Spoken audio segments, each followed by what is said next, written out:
just kind of by accident. It doesn't really harm me, but if I only had this, would it harm me?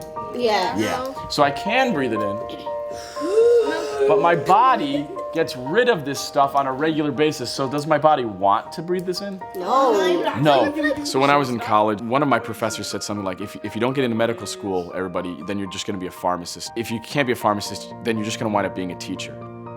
So I raised my hand and I said, well, I wanna be just a teacher. Because I don't think it's just a teacher. The students, they just love to be fascinated. And oftentimes in their everyday lives, they don't get that exposure. And so my job, hopefully I can expose them just a little bit to the magic of reality, and that'll pay off years down the line. Some of the students think I perform magic tricks. They go home and they tell their parents that I perform magic. And what I find to be the most rewarding part of my job is when I can get them to realize the magic in reality. If they can understand that real life is amazing, real life is magic.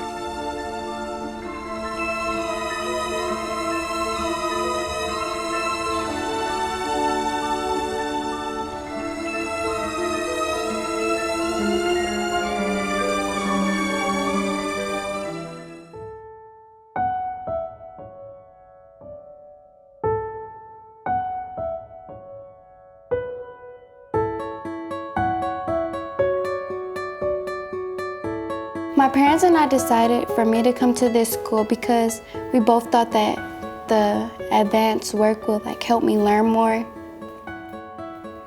The hardest thing to get used to was having finals and midterms every 6 weeks. At first I thought it was kind of embarrassing to ask the teacher for help. Maybe if I just guess or try, then I might get it right. One day in English class, I was really having trouble with understanding Common Core. So our teacher, she took out her lunch schedule to help us, and I was like, wow, they really want to help us, because she didn't have to do that. She could have just ate and said, not right now. I love my teachers, they're like a second parent. I would change my mind every school year about what college I wanted to go to. At first it was CSU, and then Akron, then Princeton, then Harvard. But now I think I want to go to Yale. My math teacher, she went to Yale and she talks about it, and it's just amazing. I think I could see myself going there one day.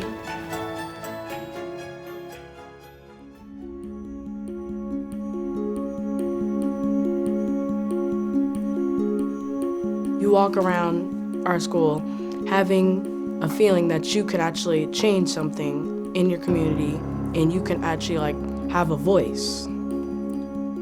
Being a leader is very, very important in our school. How to make a community thrive. What makes a civically engaged person? If you can answer that question, then you can figure out how you're a leader. All the projects that we do are all revolving around that question. In humanities, we're doing an interview project with veterans, and it's very cool because it's just the way you get to interact with them and ask them questions. This school is teaching you that you are a critical piece in the puzzle of the world, that without your puzzle piece, the world will not be complete. I want to be an engineer. I know I want to build something, and I also want to teach. Teaching is one of the most important jobs in society, and if you do not think that you're important in this world, you are. You're a very, very important piece in the puzzle of the world.